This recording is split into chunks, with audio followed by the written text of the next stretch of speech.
Hello everyone. इस video में class third की हिंदी की कार्यपत्रिका नंबर 99A करेंगे। दिनांक है इसकी 28 अक्टूबर 2021 और ये वर्कशीट आपके पाठ्य पुस्तक रिमझिम के पाठ जब मुझको सांप ने काटा से ली गई है। सो नया पाठ शुरू हुआ है आपका जब मुझको सांप ने काटा। इस चैप्टर की लिंक आपको डिस्क्रिप्शन में दे दी जाएगी।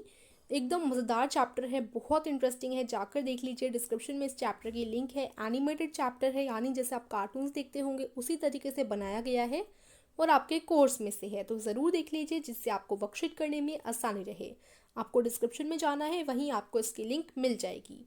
तो नमस्ते प्यारे बच्चों, आशा करते हैं कि आप सभी स्वस्थ और खुश होंगे। बच्चों, आप अपनी पाठ्य पुस्तक का पाठ जब मुझे सांप ने काटा पढ़िए और पढ़कर पता लगाइए कि क्या सच में बच्चे को सांप ने काट लिया था। बच्चों, आपने ध्यान दिया होगा कि पाठ में हर वाक्य के अंत में कुछ चिन्ह आए हैं। जैसे ये चिन्ह आपको दिखा रखे हैं, एक सीधा डंडा और कभी एक डंडे के नीचे ऐसा बिंदु, फिर एक क्वेश्चन मार्क आदि। इन्हें हम विराम चिन्ह कहते हैं। आइए अब इस पाठ से ली गई कुछ पंक्तियां पढ़ते हैं। विराम चिन्ह आपने देखे, ये 3 आपके विराम चिन्ह हैं। तो पाठ की इन पंक्तियों को बोलकर पढ़िए और खाली जगह पर उपयुक्त विराम चिन्ह लगाइए।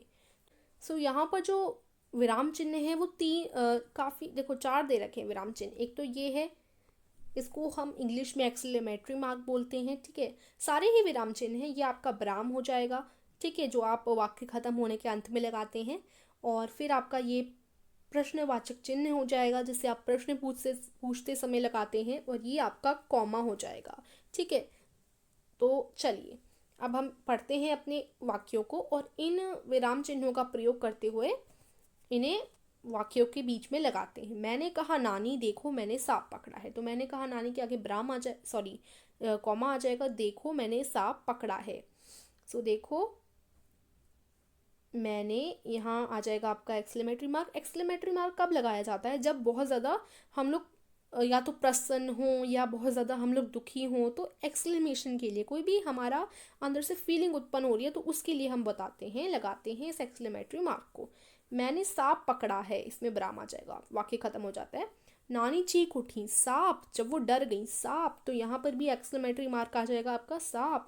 वह इतना घबरा गई कि लगी जोर जोर से चीखने पुकारने, विराम हो जाएगा। नाना ने सुना तो अंदर दौड़े आए, फिर कॉमा आएगा। जब उन्हें पता चला कि नारियल के खोल के अंदर सांप है तो उन्होंने मेरे हाथ से उसे छीनकर दूर फेंक दिया, विराम आ जाएगा। ठीक है, सो इस तरीके से आप इसको भर लेंगे। फिर आगे चलते हैं, प्रश्न 2 देखते हैं। पाठ में हमने देखा कि बच्चे को सांप के काटने पर डॉक्टर या वैद्य के पास नहीं अपितु झाड़ फूकने वाले आदमी के पास ले जाया गया था। आपको क्या लगता है, हमें बीमार होने पर या चोट लगने पर कहाँ जाना चाहिए? नीचे दिए गए विकल्पों में से सही विकल्प पर गोला लगाइए। अध्यापक के पास जाना चाहिए, डॉक्टर के पास, ओझा के पास या मैकेनिक के पास? तो हमेशा हमें डॉक्टर के पास जाना चाहिए। ठीक है, अब तीसरा प्रश्न है, नीचे दिए गए चित्रों को ध्यानपूर्वक देखिए, वह इन रेंगने वाले जीवों के नाम लिखिए। तो पहला है आपका कमला, इसको हम कैटरपिलर भी बोलते हैं, ये आपकी छिपकली है। फिर ये है आपका कछुआ। तो 3 थे, इनके हमने नाम लिख लिए हैं। उसके बाद है, आइए बच्चों सांप के दुश्मन यानी मोर का एक मुखौटा मास्क बनाते हैं। इसे बनाने के लिए आप एक मोटे कागज पर मोर के मुख की एक ड्राइंग बनाकर उसे कैंची से काट लीजिए। अब इसे सुंदर रंग से सजा दीजिए। है ना आसान? आपकी सहायता के लिए 7 वाले बॉक्स में मोर के मुखौटे का चित्र दिया गया है, आप इसे भी रंगों से सजा सकते हैं।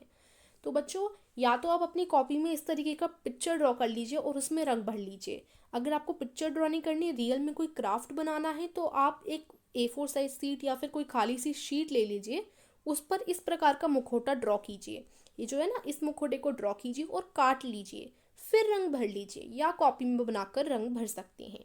तो अब जैसे ये बना हुआ है, इसमें हम लोग रंग भर सकते हैं। यहाँ पर अपना हम लोग रेड भर लेते हैं, फिर कहीं ब्लू भर लेते हैं। सो ये चीज़ आप पर डिपेंड करती है कि आप कैसे इसे रंग भरना चाहते हैं। जिस प्रकार से भी आप रंग भरना चाहें, कहीं ब्लू कहीं रेड, उस प्रकार से आप लोग भर सकते हैं। ठीक है, सो यहीं आज की वर्कशीट समाप्त होती है। और अगर आप कोडिंग सीखना चाहते हैं, अपना ऐप बनाना चाहते हैं, तो इस चीज़ के लिए डिस्क्रिप्शन में मैंने एक लिंक दी है, उसे जाकर देख लीजिएगा।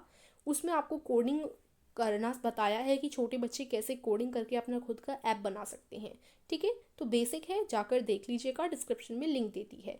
सो आई होप आपको आज की वर्कशीट समझ आई होगी। सो प्लीज़ वीडियो को लाइक और चैनल को सब्सक्राइब कर दीजिएगा। धन्यवाद।